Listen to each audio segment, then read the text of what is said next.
There's an area in the southern Philippines rife with tribal chiefs, fiefdoms, warlords, and private militia.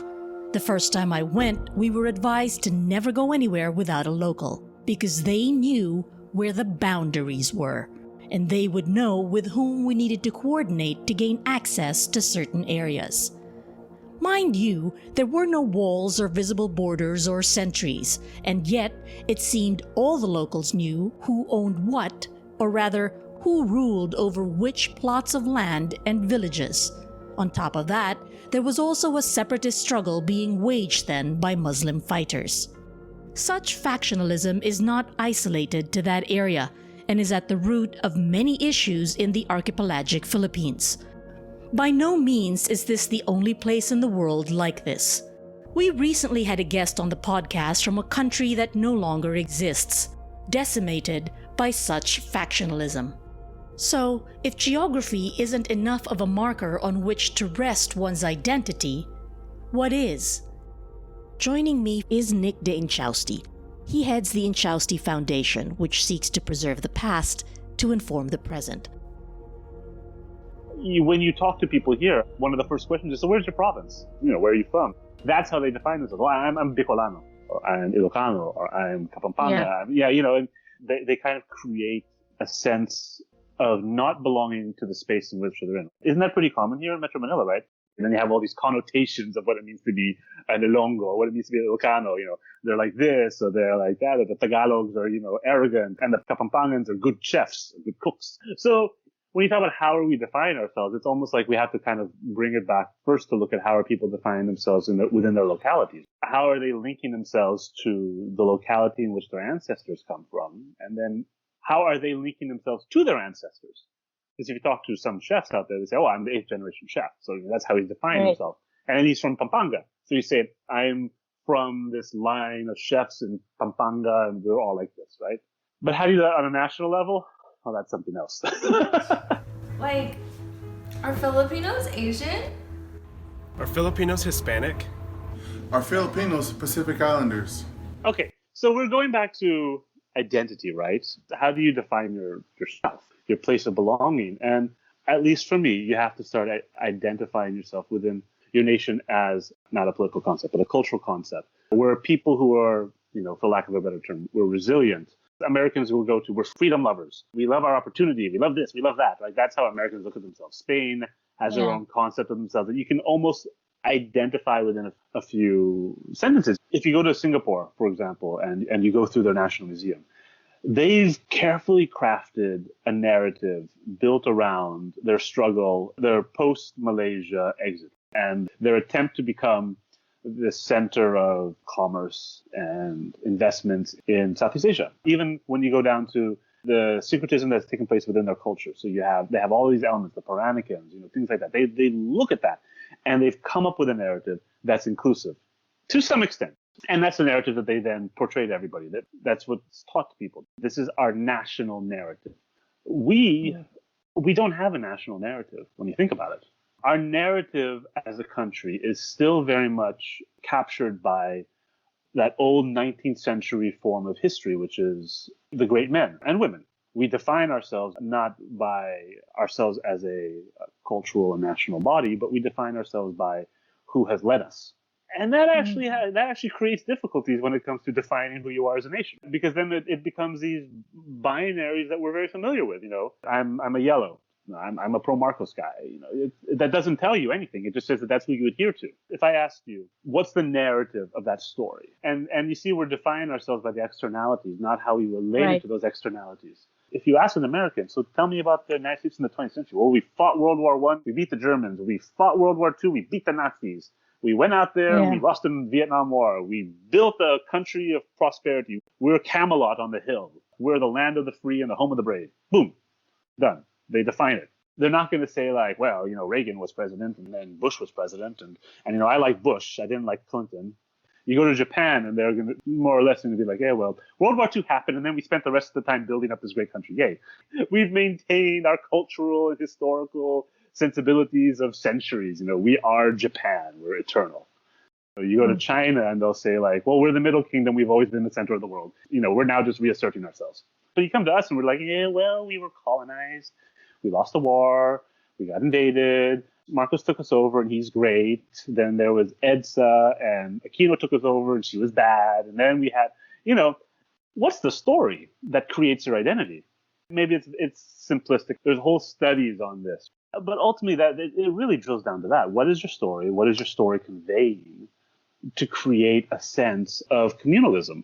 So first of all, The Philippines is a tropical archipelago of over 7,000 islands, about 2,000 of which are inhabited, the country is located in Southeast Asia. and it is the largest island nation without any land borders or shared island territory with another nation. So we're Yes. talking about geopolitics, right? And the geopolitics of identity, which is empire. You get right down to it. In 1543, an expedition was led to the islands, naming them Philippines, in honor of Philip II of Spain. Interestingly, for two of the largest empires in history, we, as a colony, helped define them. Spain, they had the empire in Latin America, but when they acquired us, they became the empire where the sun never set. And that was part of the politics of the period, the geopolitics of the period between Portugal and Spain. And for better or worse, we did play a central role in the establishment of two eras of global trade.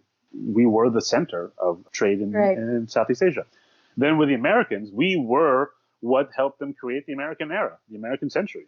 It wasn't Puerto Rico, it wasn't Costa Rica, it wasn't any of those. It was us. We were their attempted projection of American, not might, but of Americanism in the sense of we're bringing freedom around the world. We're bringing civilization. We're bringing all of that, Democratic values. Right? Exactly. We were the first experiment. And the United States has continued to repeat the errors that they made here elsewhere around the world.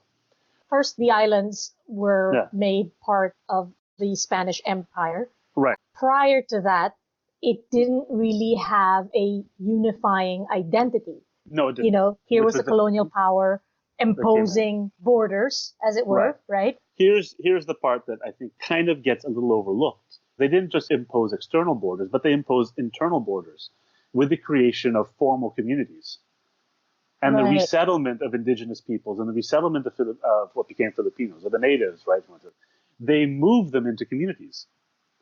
So they took them out of wherever they were, however they were formed as a political or cultural entity. Mostly they were, for lack of a better word, headship sort of loose organizations, 100 people underneath one person, 50 people underneath one person. Americans would use the word tribe. We still use that here. And they tried to bring them into a formal political structure oriented around the church for the first 100 or so years.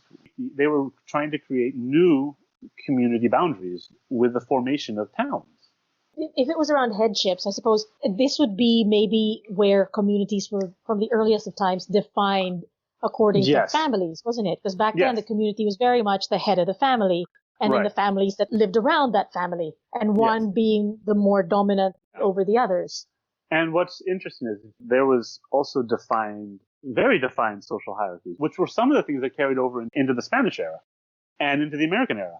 There was indentured servitude. There was slavery. There was one person who ruled them all. And, okay, so here's where we can talk about a little bit about the idea of history as the formation of identity, right? Modern context. This attempt for members in the diaspora and younger generations to tap into what they consider the perfect Filipino past, whatever you want to call that, through the use of adoption of things like baybayin, Right. But baybayin was a Tagalog regional writing system. The funny part is by trying to transliterate that across the Philippines, the archipelago, they're actually engaged in a little bit of cultural imperialism. This brings it back to one point, which is that we're grasping for signs or signifiers that have continuity throughout our history. But what we're not even looking at is the indigenous peoples that still exist. Because those are the cultures that have survived. Those are the cultures that have influenced and informed as much as Spain who we are. Because we always like to say, we're not authentic. We have all these, we borrowed all these things. But what else is culture? What else is nation? What else is identity except the adoption of external influences and syncretizing them with indigenous cultural markers? The process of acculturation is not passive. There's active acceptance and redefinition. And that's where you arrive at what is the identity? What are you as a country when you look at it over centuries? But then even that, I mean, you have many different indigenous communities. You do have many, yes, you do. With different identities, with different ways of living or attacking the world. Is it even a worthwhile effort to put something together to believe that there's a national culture as opposed to what you mentioned earlier, where each clan or each tribe has its own definition of who they are, to the exclusion of others and treating others as indeed separate from them? And I think you kind of touched on it again, which is defining as separate. The definition of other, right? Because the definition of other, or define yourself in opposition to another, is what creates politics of resentment, the politics of anger, the politics of dissolution, which is kind of what we're seeing right now in the West. Anglo-Americans are defined as the dominant caste, and they're defining everybody else as others to them, which is what's creating a lot of the issues in the United States, because they don't have the space within their definition of who they are to allow for things like Black Lives Matter. The idea of just even defining that is already infringing upon their dominance. Right. And that's also an issue that we've had here. We have this issue of lowland and highland and Imperial Manila versus everybody else. So how do we move past that? And I don't think it's a problem to have a regional identity, but how does that regional identity then interact with the ones around it? That's the tension point. And I think that's something where you can bring in national ideas of, let's say, we're resilient. We've survived the centuries. We are who we are. We're unique within Asia. We're Roman Catholic. We're this, we're that. We're everything.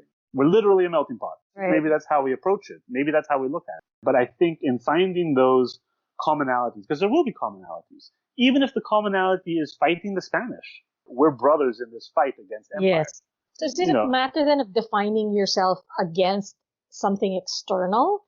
Is that always going to be how people or nations will define themselves, as opposed to finding it within them? It's always easier to define yourself against something externally, right? I mean, that's always the simplest thing, because it creates a very simplistic binary. This is me, that's you. You're like this, now I get to be like this. But it also leaves us without an anchor. And when you're talking about the importance of identity, where it really becomes important is that it creates an anchor for you. And it's an anchor outside of political affiliations. It's an anchor outside of even familial relations, because it's an anchor that situates yourself within a people and ideas and ideals and ethics and values. And I think that's what, in a sense, we're missing a little bit. And I think that's really where we have to start moving towards if we want to survive. I mean, let's be honest. As a nation, we're just kind of careening from being one neo-colonial subject to another. We're just shifting from spheres of influence. We've kind of moved away from being a neo-colony of the United States, even if really it never happened. And now we're trying to situate ourselves within the China's sphere of influence. That's kind of where it is. And then the interesting part of China is the use of history as well to try and link us to them. It's an abuse of history because it's not actually founded on anything really other than loose trade relationships, but they're trying to use it to say we've always been part of them, or we've always been linked to them. And so they're creating a narrative of a shared history and a shared identity then. There is a very good example of the use of history and geopolitics and geography and caste, the idea of subordinate relationships, to inform modern day identity. So China has looked at us and said, okay, within those old trading relationships, we're their vassals. Geographically, we are located within the areas that they claim. So within their context, they look at us and they say, oh, no, of course, they're subordinate to us, but they're part of us. And we're bringing them home. And it's a very strong narrative. Look at a lot of people here who believe that narrative because they say, oh, we're Asian. Of course we're part of China, even if Asia as an identity doesn't exist. But here, that's still a strong impulse. It's not hard for us to go find somebody who would say, yes, of course, we're closer to them than we are to Spain or to Mexico or to the United States. China is becoming an empire again. How are we situated within them? We're always a possession. When you think about it that way, doesn't that inform a lot of our problems? We always think of ourselves as a possession. And it's something that has carried through for centuries, the idea that we are subordinate to somebody else. Why do you think that is? This is almost trite in a way to say, but it's because we have been passed from one empire to another. Within a 50-year period from 1896 to 1946, we basically had 4 flags over our country. We went from Spain to the Philippines to America to Japan. And then what happens 20 years after that? Martial law. What happens then after martial law? We're in the neo-colonial era. 86 onward, the issues of terrorism, counterterrorism, the imposition of soft power into the management of our country. Do you think it's also like, if you think of yourself as a possession, it then frees you from the responsibility of having to steer your own fate? Yes, it does. There are demographic reasons why we struggled and why we missed some windows, because that 50-year period wiped out millions of Filipinos. There was 1 million Filipinos who died in Japanese occupation. There were hundreds of thousands of Filipinos who were killed in the Philippine-American War. There was a loss of intellectual, moral, and ethical capital and leadership in those periods. And that does inform how a nation sees itself. Rizal hit it on the nose when he said there are no slaves without tyrants. And, just to paraphrase, if the slaves don't look at themselves as individuals worthy of freedom, they're just going to become subject for another tyrant, or they're going to become tyrants on their own. You mentioned like with China, right? It takes a lot of its sense of pride and identity from its past, I guess imposing it in a way in its present. Right. But at the same time, you have a country like the United States, which doesn't have as long a history as many European countries or indeed China. And yet it has a very strong sense of who they are, even if they are fighting amongst themselves. There's a shared concept of what it means to be an American from the United States. Here, it seems to be a little more difficult. The United States is a good example of a manufactured history. Here, there are so many continuities. I mean, we still have our language. Can you imagine? We've gone through how many empires, and we still have our languages. That's something special. That's something unique. Latin America doesn't have that. Their language and pre-Hispanic, cultures were decimated. They're gone. The global history has really been written from a Western perspective. But even look at our maps. Our maps are designed so that what you're seeing is that the West nations are equal or similar size to the East. It's soft power. It's a very distorted perception of the world. We had mentioned before when we originally started talking about the maps of the world and the borders. These were created by obviously the colonizers, like even the Philippines. Yes. Borders of the Philippines were pretty much inherited by the natives. They were. There was an auction house recently that put a map up for auction. The way they sold it was as the map that created the Philippines. It was like the birth map of the Philippines, because it was the first map that had the Philippines on it or something like that. And that's how they sold it. Okay, well, that's one way to look at it. But again, it was created by somebody from the West. When do we actually reckon our birth? When do we say this is when we became who we are? We were born in this fire. We came out of this as us. Because right now, all of our births are imposed upon us. The United States wanted us to be on July 4. Then there was this argument, and they moved it to June 12. What's that date really mean? Is that the date when we were born? When our nascent consciousness of a country was formed? It's definitely not when that map was drawn. So what is it? Where is it within our historical narrative? What is the struggle that we can then drill down to and say, here is when we were born, and this is what it means? As you said, no, if identities are taken from like the past or the way we define ourselves as opposed to something else, you can argue that that can be something that is permanent. But then there are other philosophers who will argue that it isn't. Yeah, it's not a fixed thing, and it evolves, right? It evolves. It changes, and those changes typically wreak havoc upon a country. Let's be honest. That's your revolution. That your redefining of yourself is a revolutionary act. Sometimes it's slower. Sometimes it's over time. But you look at the French Revolution, Enlightenment era. These are all revolutionary acts to define yourself. What's going on in the United States right now is in some sense revolutionary. It's been a slow moving one, but there is a revolt taking place against your dominant narratives, your dominant cultures, your dominant castes, whatever it is, to reformat how everybody looks at themselves, to make it hopefully more inclusive, to create identity, to bring people in from the margins. That's revolutionary in and of itself.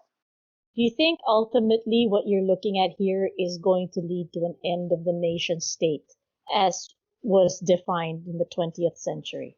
Yes. I mean, that's where we're definitely moving. You know, when you look at it, and I bring up the Basque example again, they're a nation, but they're an autonomous region within a political structure within the European Union. But they're still a nation. They're still a people who define themselves and says, this is who we are, this is where we are, this is where we come from. So, you know, do whatever the hell you want, but this is us. Is that where it's eventually going to go? Yeah. I mean, look at the outcome right now in the European Union. Mm-hmm. Brexit, when it occurred, was supposed to signal the end of the European Union, right? And yet what has happened is the European Union is stronger now than it ever was when Britain was part of them. And Britain itself is weak at the moment. And now maybe it'll be a different story in 5 years, but right now you can actually say, look, the obstacles that were preventing the European Union from becoming a more integrated and stronger political union have kind of fallen by the wayside with Brexit and with the response to the COVID pandemic. They're now working together in ways that they never worked together before. And the European Union is an example of what you're talking about, which is the eventual collapse of borders, but the retention of a national identity. And it's a very conscious effort on their part. They made these decisions to prevent a World War I and a World War II from ever happening again. So if you ask me eventually, is there going to be some sort of like a loss of these hard definitions of border? Yeah. I mean, I don't know how long it's going to take, but eventually I suspect it's where we're going to get to. And who knows how many minor disasters or crises or major events are going to take us to get there, but we will get there. COVID, from a political perspective, has brought back delineations between nations, which maybe had fallen off before. But in the sense of addressing the pandemic from a global health perspective, there's actually been more cooperation now than there ever has been before. Even across borders, the ability to coordinate vaccine case studies, to coordinate medical responses outside of the politics, outside of the government, the political structures, ex-United States. The United States has actually been typically, historically, in the last 50 years, would have taken the lead on coordinating global response. And at the onset of the pandemic, we saw very much a lack of leadership. But somehow, through it all, there was coordination happening on the medical side of things. And I think that is actually quite inspiring in a sense, that despite these issues of political finger pointing, of anger, of putting up these strong borders, there was still an attempt to coordinate a response on a medical interventionary side. The rest of the world has kind of come up to some sort of a relationship with each other, the people who you would have expected to be taking charge. In a sense, that kind of relying on one larger nation to be the emperor, as it were, of the world order. It is changing. Yes, it's changing. If anything, we're in what may be a historical epoch-making change in the transition from empires to something a little bit more egalitarian on a national sense. I don't see us moving into another empire era. Let's put it that way. We don't know yet what the impact is going to be on a national consciousness level with these nations that didn't look outward for assistance in addressing the pandemic, looked inward and have responded well. What is that going to do for them? What does that do for their identity? What does that do for their sense of place within the global order? What is that going to change? It's a small thing, but it could be a big thing in how the world changes. Would it still matter then if the world is going to come together in that sense and land borders will disappear, let's say, in the far off future, and there will be more cooperation? Will identity still need to be us? Yeah. Them? Yes. I think human nature as it is has an impulse to define yourself by your surroundings. There still will be some sense of definition by defining your national sensibility or your culture or your community by externalities. I think it's impossible to really avoid it. But the hope is that that's not the only thing that gates who you are, right? That fences off who you are for everybody else. Because if that's how it is, you're never going to have empathy. You're never going to have engagement. You're never going to have sympathy because you're always going to be looking at everybody else with suspicion. And it's the simplest tactic of an authoritarian is always to define a marginalized group as the other and as the danger. And by doing that, by delinking yourself from them, you create a sense of subhumanity in them. And that is the simplest and easiest way for an authoritarian to take control. That's what Trump has tried to do in the United States with immigrants.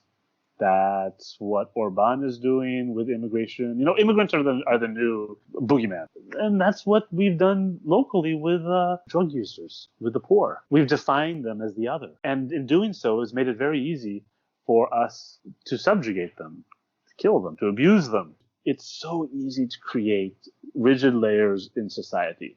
It's so much harder to break that down. That's kind of where it comes back to. How do we allow for empathy to start being involved in our politics?